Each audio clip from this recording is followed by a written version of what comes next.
Na podlagi pravkar sprejetega vladnega sklepa o podaljšanju ukrepov in omejitev na področju vzgoje in izobraževanja zavodi ostajajo zaprti. Se pa na podlagi takoj zatem podpisanega sklepa ministrice vzgojno-izobraževalni proces v vseh osnovnih, glasbenih in srednjih šolah v naslednjem tednu izvaja nadaljavo. Prav tako nadaljavo seveda tudi v visokošolskih ustanovah po njihovi samostojni odločitvi. Vrtci bodo tudi v prihodnjem tednu na podlagi presoje vrtcev in županov opravljali le nujno varstvo otrok za starše, ki varstva ne morejo zagotoviti na drug način. Pri današnji odločitvi nas je kot prvi kriterij vodila skrb za zdravje, takoj za njim pa za znanje. Ukrep je začasne narave in ga bomo naslednji teden ponovno preučili. Z danes sprejetim ukrepom se na nek način vračamo pri našem delu v čas, ki je bil v veljavi v času prve spomladanske COVID krize.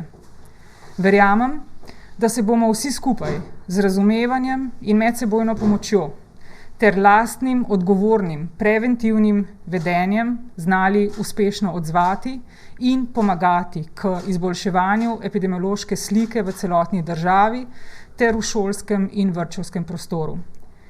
Število okuženih v obeh je še vedno aktivno prisotno, se pa stanje tudi zahvaljujoč ukrepom preteklih 2 tednov izboljšuje. Izboljšuje se toliko, da smo lahko ponovno zmožni izvesti proces izobraževanja nadaljavo po celotni šolski verigi, od osnovnih šol pa vse do visokošolskih zavodov. Prosim, sledimo vsem dobrim praksam in izkušnjam s to izvedbo iz spomladanskega obdobja in pri tem z razumevanjem pomagajmo in podpirajmo drug drugega. Starši otroke, delodajalci zaposlene starše otrok, učitelji, ravnatelje in obratno in vsi skupaj različne stroke. V posebni okrožnici, ki smo jo danes že posredovali vsem ravnateljicam in ravnateljem, še prav posebej napotujemo k tekoči komunikaciji. V teh krhkih časih je pomembno, da si znamo prisluhniti, se slišati, si pomagati. Šole bodo kot do sedaj z vami in vsemi šolajočimi imele vzpostavljene kontakte in komunikacijske kanale. Za namene pouka nadaljavo je Zavod za šolstvo pripravil posebno spletno povezavo pod zavihkom Podpora Zavoda Republike Slovenije za šolstvo za pouk nadaljavo in objavil tudi vse že do sedaj pripravljene usmeritve in priporočila. Prav posebej za učence razrednega pouka ter učence s posebnimi potrebami. Zavedam se, da predstavljena rešitev ni in tudi ne more zadovoljiti želja in pričakovanj večine, a vam zagotavljam, da smo jo v danem stanju razmer zmožni izpeljati in pri tem ohranjati lastno in zdravje drugih ter hkrati učno kondicijo naših šolark in šolarjev. Hvala vsem, ki v naših procesih konstruktivno in z razumevanjem sodelujete. Pomembno je, da se, čeprav počasi, vendar korak po koraku premikamo dalje proti običajni realnosti, k vrnitvi nazaj v prostore šol in vrtcev. Hvala lepa.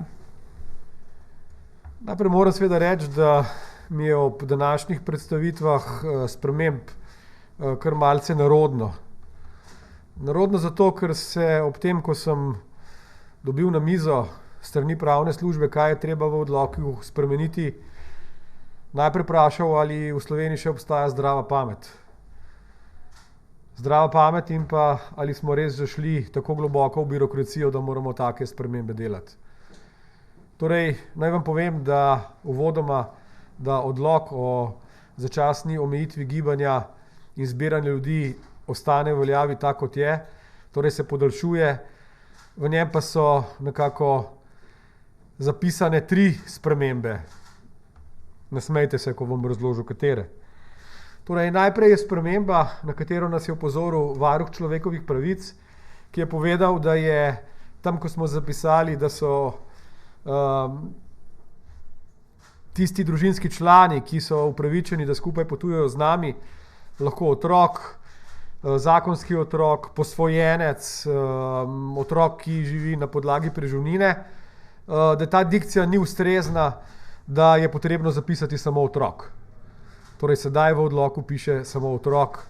Upam, da jutri ne bomo deležni vprašanj, če je ta otrok tudi nezakonski ali pa posvojenec. Druga sprememba, ki je v odloku navedena, se nanaša na tisto izjemo, ki govori o tem, da lahko občinske meje prehajamo za naš prihod in odhod iz dela. Torej v odloku je bilo zapisano, da omejitev gibanja pri prehajanju občinskih meja ne velja za prehod na in iz dela. Povsem razumljivo, če me vprašate. Ampak očitno za nekatere ne.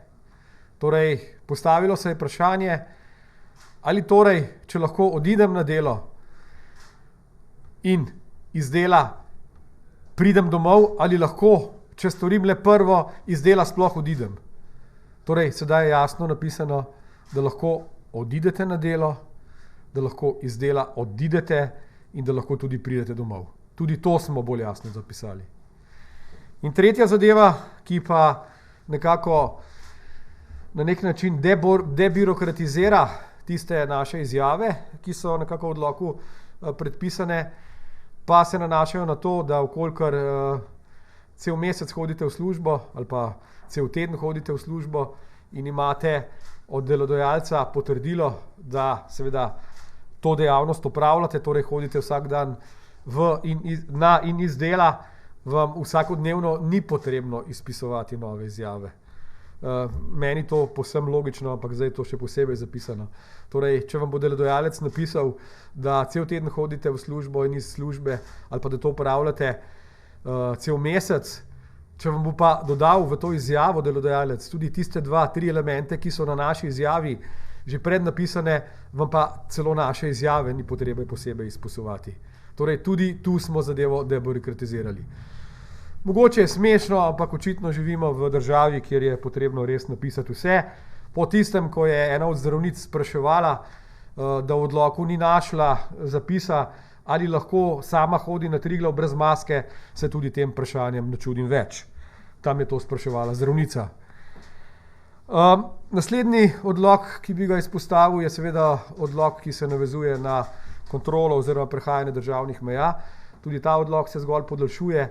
Naj povem, da je edina pomembna sprememba za državljane Republike Slovenije oziroma našo neposredno okolico gotovo ta, da bo, torej čez 3 dni se uveljavlja ta odlok, z uveljavitvijo tega odloka na rdečem seznamu pristala tudi Republika Srbija.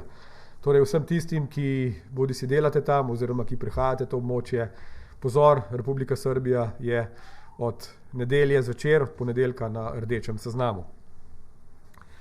In tretja stvar, ki bi jo rad posebej upozoril, pa je seveda to, kar ni posebej zapisano v odloku, pa je veljalo že pretekli teden in je v petek povzročilo nemalo slabe volje, posebej na Obrežju, torej na mejnem prehodu s Hrvaško, se pa nanaša na prehode tistih, ki prehajajo v Bosno, pretežno v Bosno in Hercegovino, torej tujih državljanov, ki pri nas začasno ali stalno bivajo, in imajo seveda svoje sorodstvo v deželah nekdanje Jugoslavije.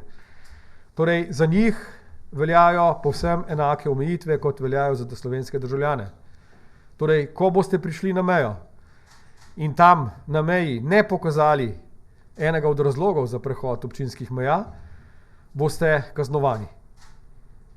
Torej, tudi za vas veljajo enaka pravila. V preteklem tednu se je na Obrežju pojavila več kilometrska, 4-5 kilometrska kolona, ravno zaradi tega, ker so mnogi od teh mislili, da je seveda prehajanje popolnoma svobodno, da ne glede na to, da odhajajo v Bosno, ni potrebno upoštevati omejitev gibanja med občinami. Na mejni prehod so torej prišli brez kakršnih koli dokumentov, brez izjav, brez potrdil o namenu, kam odhajajo, zato je seveda policija striktno izvajala svojo nalogo in bo to striktno izvajala tudi ta teden.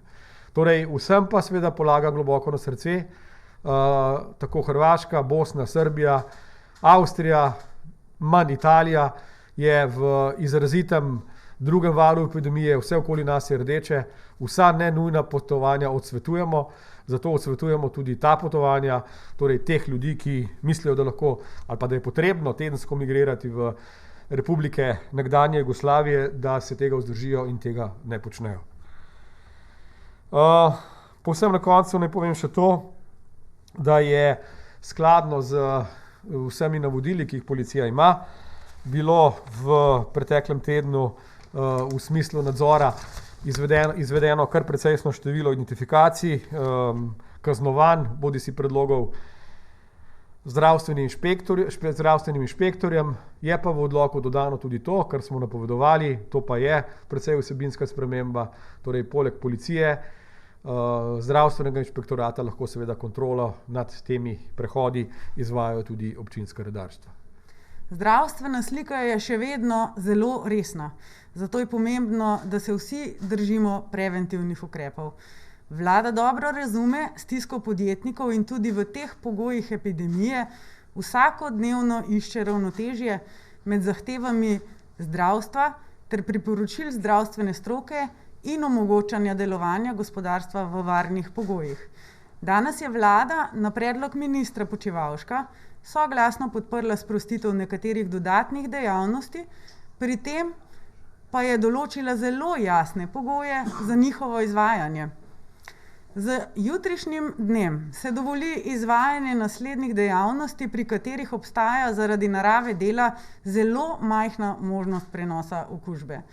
Dovoli se storitev pedikure, ki je izjemnega pomena za preventivno nego številnih starejših in seveda s tem povezanih preprečevanj kakšnih resnejših stanj. In te starejši so nas na to tudi opozarjali. Prav tako smo poslušali starše in dovolili delovanje specializiranih otroških trgovin. V njih se prodaja oprema potrebna za male in mlajše otroke in seveda doječe matere. Prav tako se sprošča prodaja blaga v prodajalnah, ki v pretežni meri prodajajo tehnično blago, specializirane prodajalne za prodajo motornih vozil in koles, prodajalne, ki v pretežni meri prodajajo pohištvo, storitve na področju fotografske dejavnosti, fotokopirnice, orarstva in zlatarstva. Da pa bi vse delujoče in danes sproščene dejavnosti v teh še vedno zaostrenih razmerah izvajali na varen način, smo dodelali pogoje, po katerih se lahko izvajajo. Od jutri se mora v vseh zaprtih prostorih zagotavljati omejitev ene stranke na 30 kvadratnih metrov ali ene stranke na prostor, če je prostor manjši od 30 kvadratnih metrov. V trgovskih centrih je potrebno dodatno tej omejitvi zagotoviti tudi ločen vhod in izhod za stranke, razkuževanje rok za stranke pred vstopom in ob izstopu iz prostorov ter redno prezračevanje oziroma ustrezna ventilacija prostorov, v katerih se izvaja dejavnost ponujanja in prodajanja blaga in storitev potrošnikom. Prav tako je treba upoštevati dosledno tudi vsa ostala priporočila, ki jih naroča NIJZ. Odgovornost delodajalcev je, da zaposlenim zagotovijo zaščitno opremo ter potrebno opremo za varno opravljanje dela, kot to določajo ostala priporočila. Pristojni inšpektor ima pravico in dolžnost omejiti ali prepovedati promet posameznih vrst blaga, izdelkov, prepovedati opravljanje dejavnosti v primeru, da pride do kršitev pogojev iz tega odloka. Hvala lepa.